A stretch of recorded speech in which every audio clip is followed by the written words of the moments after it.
All right. Hello, folks, and welcome to the GENXYZ podcast. Today we'll be talking about... And baby boomers.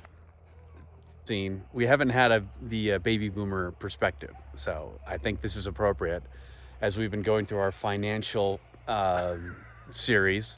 Let's look at the financial outlooks between myself, Gen Y, millennials, and Gen Z representation, Jayden in the Gen house. Z showed up. Yeah. And my dad, who's a mini baby boomer. Go baby boomers. Loud and proud, as always. So actually, why don't we let the baby boomers kick it off with your perspective of your financial outlook. We're in the car. We're talking on the way up here, Dad. And you said something that I thought was really intriguing, that your idea on retirement now is completely different than what you thought retirement was going to be when you were our age, which I think is brilliant, because I'm thinking of how my retirement is going to be, and I'm probably not even close to what it's actually going to be. Jayden, Yeah, me too. Jayden, unfortunately, Gen Z is probably never going to be able to retire. What is Social Security? I won't ever He know. will never. You'll pay into it your whole life, but you'll Yeah. never see it. Never see it. Never see a dime. Yeah, whatever I thought it was 40 years ago. Well, I'm turning 65 next month. And so for me, it's like, can't afford to retire on Social Security. So you need to draw on your 401k, which don't want to do till I'm 73. So you can, once you reach 73 though, you need to draw. Yeah, you need to start drawing out of it. But if you wait till you're 73, it just keeps growing. keeps growing until you're Yeah. Okay. So your 401k go, but you don't want to start drawing on 401k. You might run out of money. So you need to have like 4 or 5 sources of income. So I would keep working part time, doing what I like to do, and just like my dad did. He retired and then he had like 3 or 4 different enterprises, and he lived to be 85. And go Herman. So Grandpa follow Herman. his example, keep on working, keep on being productive, but enjoy your family. And advice to you younger generations: diversify and have some in a Roth IRA. Because all of mine is in a normal 401k IRA. Traditional. Yeah. So when I pull money out, I get taxed on it.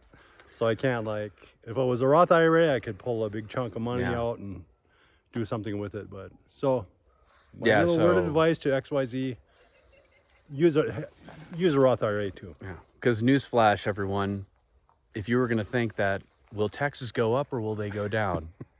Judging by the way Congress spends, taxes are only going up. That's right. They ain't gonna go down. So we were also talking in the truck, and we're talking about this guy's job, and didn't go to college, but instead. Well, I did go to college. That's right. Did go to college. Yes. Yeah. But I didn't use college. I went to a 2-year, got my associate's degree, but I didn't use it. But it was nice to get some more knowledge anyway.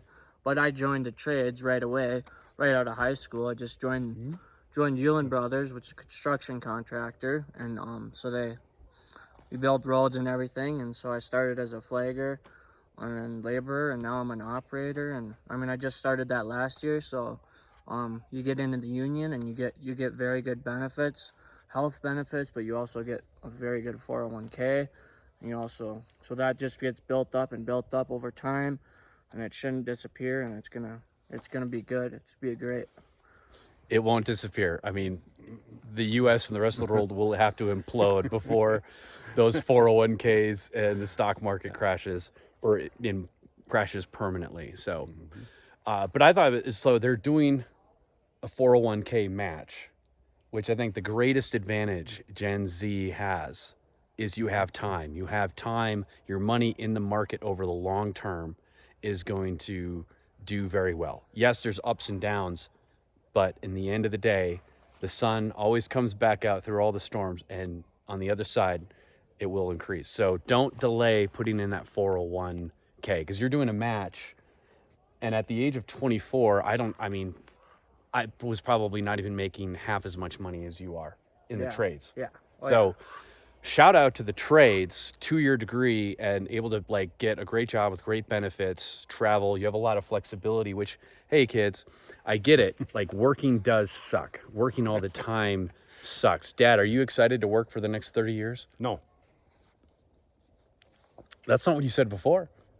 I'm just kidding. Part-time. I work part-time. I like to work, but Well, part-time. I think it's a great point that when you reach the age of 65, you'd want to be in a position where like, I don't have to work if I only want to work if I want to, instead of feeling like I'm way behind. So, well, great work, guys. Any parting wisdom for the?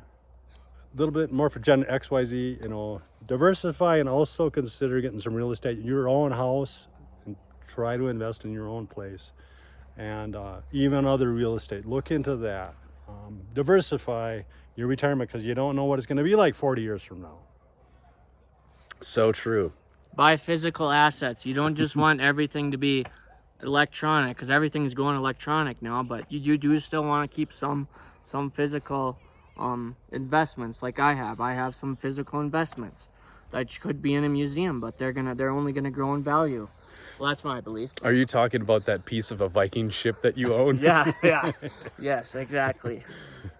So you're saying maybe not 100% in Bitcoin?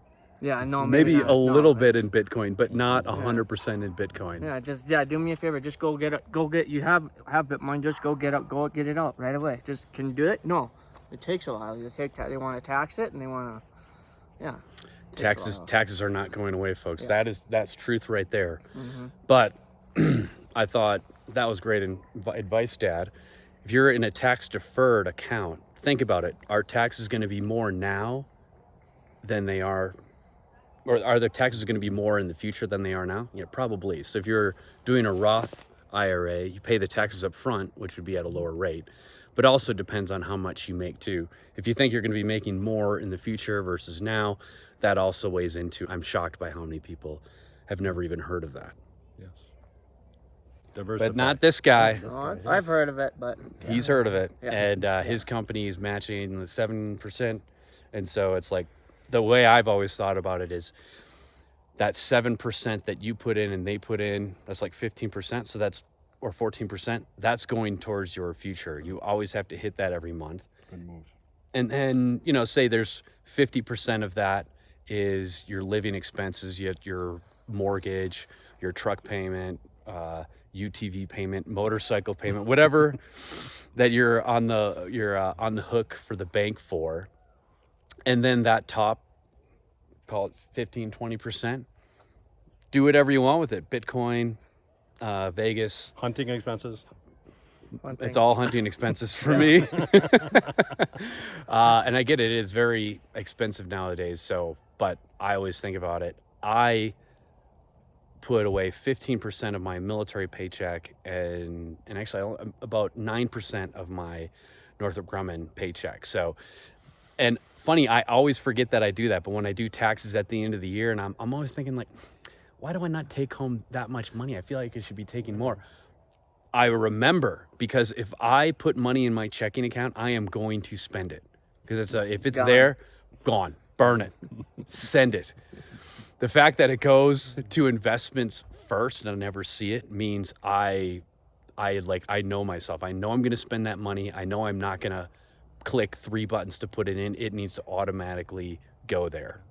Because yes, finances is math, but I think it's more behavioral science than math when it comes to personal finance. So, all right, we have the tri-tip on. We're here at beautiful Tony Grove Campground in northern Utah. The colors are booming and my arm is getting tired. So, good work, guys. It was fun. nice. Cheers. See you in the next one.